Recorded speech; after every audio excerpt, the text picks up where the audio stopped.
thank you all so much for joining. My name is Travis Fife with the Texas Civil Rights Project, joined with my colleague Chris here, who will introduce in a second. And then we also have two of our friends from Civil Rights Corps, who we work really closely with in the Houston community on issues of cash bail. So we're going to get started with some introductions, talk through the mechanics of the cash bail system, and then finish by really zeroing in on the human effects of this system of wealth-based detention. So, like I said, my name is Travis Fife. I'm a legal fellow and lawyer with Texas Civil Rights Project, and I work in our Criminal and Justice Project.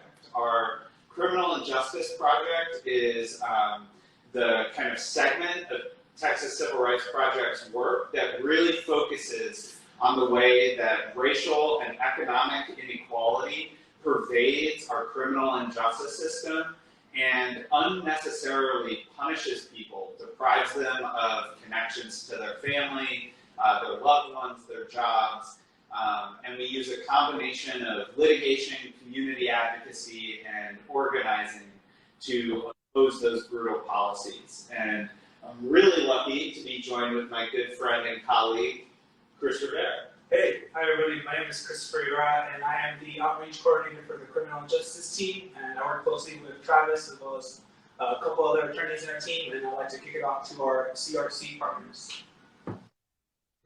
Hi everyone, it is really exciting to be here. My name is Tara Coles, and I am a policy counsel at Civil Rights Corps. And just like a quick intro about who we are. We're a nonprofit, and our thing is that we challenge the systemic injustice in the legal system, specifically when it comes to the pretrial system. We know that jails across the country are filled with people who are poor in our society, and that our legal system criminalizes them for that poverty and is separating families and really negatively impacting and in some cases destroying communities as a result of that. And so we use advocacy and public education and systemic civil rights litigation, which my colleague Kia will be able to speak more to in a second, to really lift up the idea that if we're really concerned about community safety, then that's ultimately going to come from investments in communities and not mass caging. So I just want to pass it over to Kia, who's going to give us a little Money Bail 101, I think. And Kia is also an attorney at Civil Rights Corps and really focuses on movement lawyering and redistribution of power and using resources to challenge policing and criminalization of poverty, and has been doing a lot of amazing work with our team in Texas. So Kia, I will pass it over to you. Hi, everyone, and thank you for that very, very warm introduction, Tara. My name is Kia. I take she, her pronouns, and I'm an attorney at Civil Rights Corps. And so if it's okay with y'all, I'm going to do Money Bail 101. Should I go ahead and start that now? Okay. All right, great. So a brief history of what money bail is and how it works in practice and how we're trying to challenge it. So historically, and originally, bail, the word bail, just meant a promise to return to court for your next hearing. And in the past, people could just promise to return to court, or have a friend or a prominent community member promise to the judge that they would return to court for their next hearing. However, unfortunately, and eventually, courts started requiring a monetary deposit to back up that promise. So basically, the courts started making people pay money to promise that they would come back to court, and people would only be able to get their money back if they did in fact come to court. And so that's what we call money bail, secured money bail to be specific. And so the problem with that is, if you can't afford the money bail amount that a judge sets for you, then the government can put you into a cage and control your body to physically ensure that you come back to court, even though the government doesn't have any evidence or very little evidence that you've committed a crime. And only because you cannot afford the money bail. So every single person who is in a cage simply because they cannot afford money bail is legally innocent.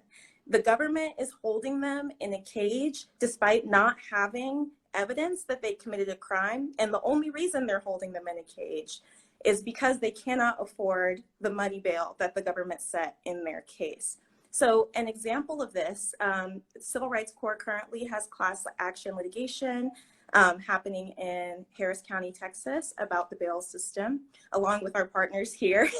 And we have a client in that class action who was a 61-year-old man living in poverty. He was accused of a crime but not convicted, so he was still legally innocent. And the court said that he had to pay $25,000 in order to not be put in a cage, $25,000. So our client, who lives in poverty, could not afford $25,000. And so the government put him in a cage despite him not being convicted of any crime. This is a great example of how discriminatory money bail is. The main thing determining whether somebody is either put in a cage or released is how much money they have. If our client, the 61-year-old man who was living in poverty, had been able to afford $25,000 and pay it, the government would have released him on the spot. But because he couldn't pay it, he was put in a cage. So that's an example of the discriminatory nature of money bail. So the most common way to get out of the cage pre-trial is either through paying a money bail or through pleading guilty, even if you're legally innocent. So because being in a cage is coercive and dangerous and a lot of other things that my colleague Tara will talk about, a lot of legally innocent people plead guilty just so that they can get out of the cage because they cannot afford the other option, which is to pay money bail to get out of the cage. So finally, the last thing I'll say is, or talk about, is how CRC challenges money bail.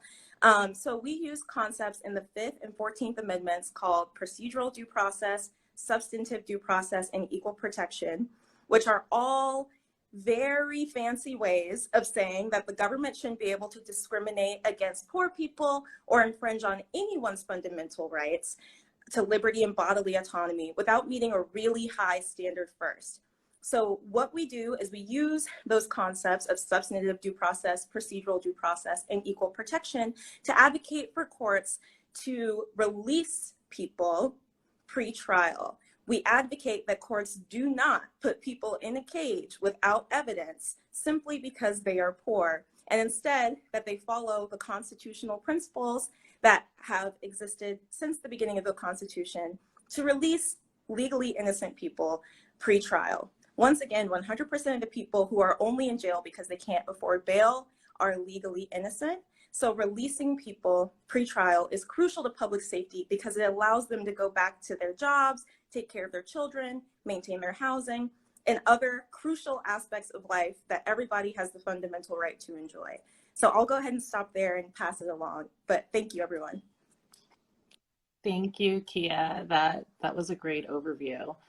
And I think a good segue into what I wanted to talk a bit about, which is the impact that system that Kia just described has on individuals and families and communities. And I think probably like the easiest way to think about it is to think about what would happen to you and your family if suddenly you just didn't come home. You just weren't there. You weren't there to go to work. You weren't there to get your child off the bus. You weren't there to go make your public assistance appointment or to make a doctor's appointment or to pick your child up from daycare or to go to grocery store or to make dinner. Just suddenly you weren't there. And like Kia mentioned, the only way you were ever going to come back is if your family or your community was able to pull resources from other things to pay for your freedom and to buy your freedom. And that's the position that so many people, especially poor people, people from Black and Brown communities across the country really, and certainly the communities that we work with, that our organizations work with, are facing every day. And we know that system is just having devastating consequences on individuals and their families. People who are detained are over 9% less likely to be formally employed when they come out. Even 48 hours of detention. Again, think about what would happen if you didn't come home for 2 days. You know, some of our employers may be willing to welcome us back, and others would just, you don't have a job anymore. You don't have that opportunity to support your family. Risk of losing access to certain public benefits. A lot of the people who are pulled into the system also rely on public benefits, and there are appointments you have to make and things you have to do. And if you miss any of them, unfortunately, you can be kicked out of those programs. And we know that when you are held in that system, because of some of these things that we've already talked about, you're so much more likely to just do whatever it takes to get out. And sometimes that includes pleading guilty and just to be released. There are studies have shown, including one that was focused on Harris County, that people who are held in pretrial detention are sometimes 25% more likely to plead guilty, as opposed to people who can afford to purchase their freedom and fight their case from the outside. And, you know, we see it on the news a lot recently, especially with everything with COVID, and monkeypox cases are now showing up in jails. We know that once incarcerated, people are exposed to additional health risks. Suicides, especially in the first few days that one is incarcerated, are also prevalent for people who are incarcerated pre-trial. And we know that a significant portion of the people who are detained are parents, and Black and Native children just in general, even if you didn't look at the pretrial system in general, are separated from their families more than white children. So in many jurisdictions, these communities are dealing with not only the pretrial system, but also the family regulation system and other systems that are trying to separate their families. And so the pretrial system is really just compounding that, because when the parent doesn't come home, a lot of times these families find them.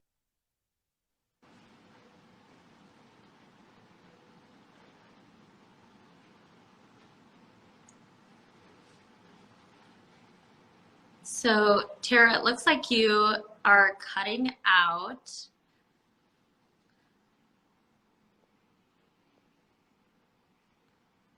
Kia, are you still with us? Hi. Yes, can you hear me? Okay, so it's Tara, not on our end. Well, why don't we give Tara just a couple minutes to rejoin, and hopefully, you know, the connectivity issue figures itself out. But I did just want to kind of pick up on exactly where Tara left off, which is when it comes to family separation and how that intersects with the money bail system that our friends at CRC just did a really wonderful job outlining. And so, Chris, I was hoping you could maybe step us through the family and parental of cash bail, where, you know, like we've been talking about, many parents are held pre-trial without a legally justifiable reason. Of course. Well, TCRP here, we worked on family separation, particularly at the border, but every day we see families are being separated because of cash bail. And just as Tara and Kia had mentioned, you know, Black and Brown and Indigenous families are being most affected by this system. And ultimately, the real tragedy is the separation from the family. And what happens is that children that go without their parents face intergenerational trauma, which is a far more deeper impact than the financial aspect that is caused by cash bail. And at the very extreme end, we have seen people lose their lives in pretrial detention. Just this year alone, there's 16 people that have lost their lives in Harris County Jail, and it looks like Harris County Jail is on track to either surpass or at least meet what last year's deaths were, which was 20 in custody deaths in Harris County Jail. So we see that there's impact that's not only just financial, but psychological, as well as even physical. People can lose their lives while in pretrial detention. And people, as Tara said, are innocent. People are innocent in jail, and they're facing these consequences. And, you know, I just have to, I would be remiss if I didn't give a shout out to our bail fund partners. Texas Organizing Project is a great example. Most local communities have a bail fund that they support or that supports that community. A lot of them actually do Mother's Day and Father's Day mass bailouts. And as inspiring as those events are, it's also a stark reminder of the profound consequence that pretrial detention can have on families, on children.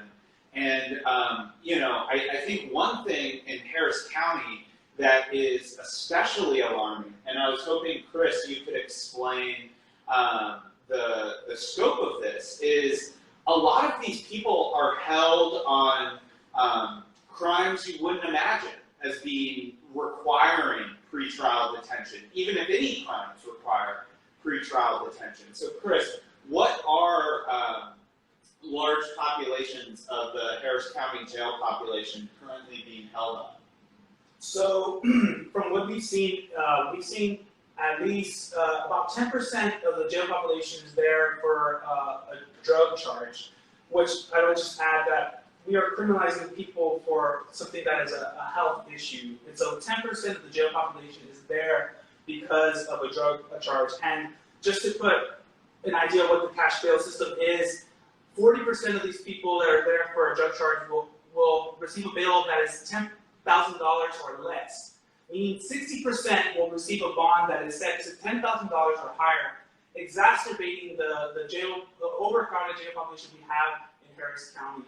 And on average, people with drug charges spend about 110 days in jail.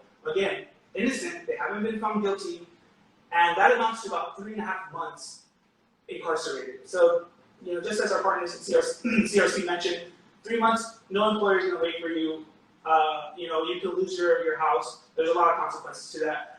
But also, since it's so overpopulated, some of these charges are being outsourced. It is so overcrowded in Harris County Jail that we have 32 people who are charged for drug-related crimes are being outsourced to other jails. And I'll talk about that a little later. These jails are very dangerous. And then just to highlight some of the petty crimes that are being also arrested or charged on, we have seen, at least this past week, at least I saw people who were arrested for unclean license plate, expired registration, and these people have received bail amounts for $200. And granted, but still, it's $200, and they were arrested for this. And another one where I was kind of shocked was failure to maintain financial responsibility, which is having insurance for your car. And that amounted to a $500 bail amount. So think about it. These people are already in very dire situations. They're trying to function in society, but yet the city, the state is taxing them because they can't afford to just have their car registration or a clean license plate. It's pretty ridiculous to see this kind of assault on people, I would say. Yeah, and I think it's a really unfortunate reminder of that, you know, when police and politicians and prosecutors talk about public safety, what they're really talking about are petty, low-level crimes that, you know, are minuscule in comparison to the multitude of crises that we face as societies and peoples in our current age. And I did just want to highlight what Chris was saying about the non-violent nature of a lot of these offenses. Is, you know, we have one client right now who is doing 8 years in the state penitentiary for using forged checks. And as Chris was just saying, a lot of these crimes are born out of poverty. And as Kia's example also highlighted, these crimes are, or these prosecutions rather, are exploiting poor people and putting them in a position where they're disconnected from their community, and that cycle of poverty only magnifies and replicates itself.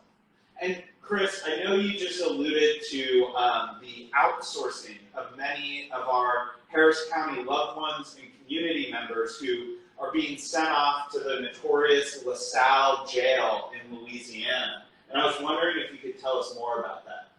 Sure. So just this past week, there was about 10,000 people incarcerated in Harris County Jail, and from those, a high majority are held in pretrial detention. And pretrial detention is when the person does not have the ability to bail out and pay that cash amount. So they are put away in jail, just like Kia was mentioning earlier. But that amount of people who are innocent in jail is over 8,000 people. It's about 7% of the jail population in Harris County Jail. And the average time spent in pretrial detention is 207 days, which surmounts to about 6 months and a couple of weeks, where people are being detained from not being able to see their family, not seeing their children grow, develop, not being able to be at those important moments, and not being able to be there to financially maintain their lives, because all that is stripped away. All that is taken away from them in the moment that they cannot afford to pay this cash bail. So what this does is it causes overcrowding, and now the sheriff's solution is to outsource detainees. And people who are in pretrial detention right now, there's over 500 people right now that are being outsourced. Again, these people are innocent, but they're being outsourced to very dangerous jails like the LaSalle Correction Center, which is in it's in Louisiana, but it's 300 miles away. It's Urania, Louisiana. Sorry, I remember it. I was like, that's just a name. But Urania, Louisiana, it's 300 miles away. So that brings, not only families aren't able to visit them, but legal representation is that much harder, because not only are their lawyers not able to physically see them, it just makes it that much more difficult to have that kind of representation. So I just wanted to put that out there. But this is costing the taxpayers around $25 million. So we recently saw that the Harris County Jail decided to outsource more prisoners to another jail, this time located in Texas, and that one's called the Gallup Correction Center. But that is costing taxpayers $25 million. So just consider that, multiply that by 2, that's $50 million that's coming out of taxpayers that could be going to housing programs, that could be going to feeding programs, that could be college tuition programs. But no, the state, the county decides to fund these type of programs that incarcerate people. All right. Thank you, Chris. And now we'll bring our colleagues back in on this last question for a bit of a deeper dive. We got a question in the chat, and we know there's been a lot of misinformation going around, especially in the Houston area, Harris County, about bail reform. What changes have actually been made to the system in Harris County, and what have those impacts been so far? I know there's been a couple of studies, so if y'all could talk, I'll open it up to anyone who wants to talk about this. Tara or Kia, do y'all want to take the lead? Is Tara back with us? I think so. Can you hear me? Yeah, we can hear you.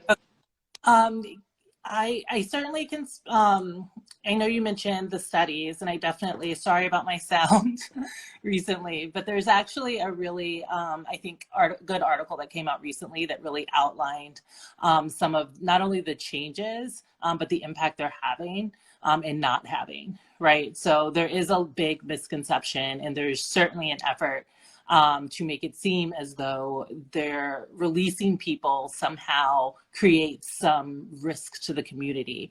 And what this recent reporting has really shown is that the changes to bail policies in Harris County that reduced the use of money bail in misdemeanor cases resulted in fewer people in jail, but also improved public safety. And so the data of that study, you know, we think really put to rest that idea if you release people that were charged, especially for like some of the low level offenses that Chris was uplifting, that it doesn't compromise public safety.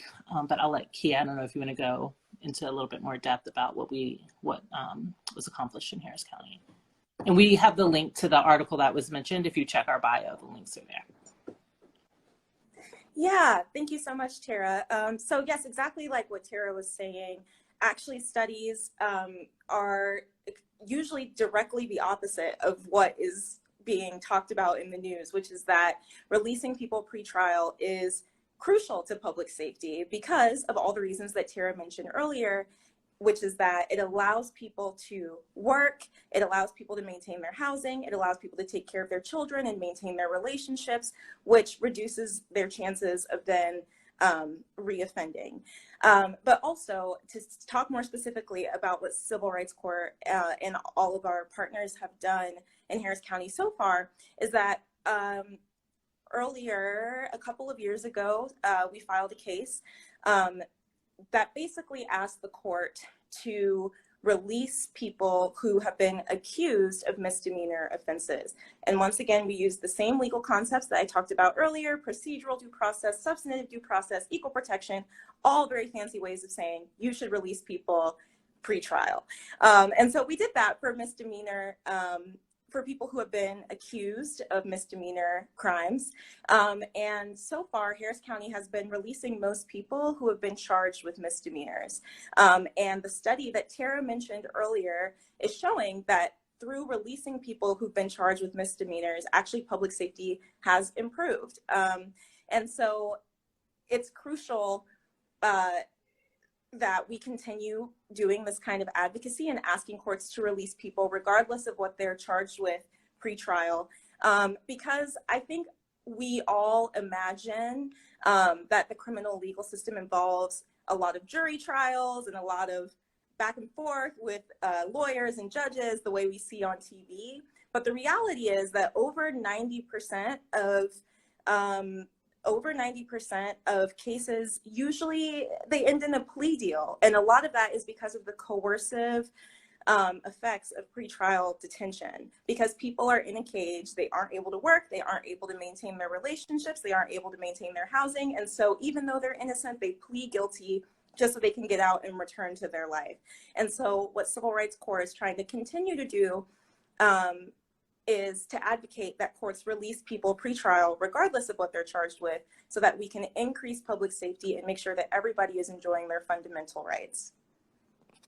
And Kia, and Tara, I just thank you both for your really great reminder that our system doesn't have to work this way.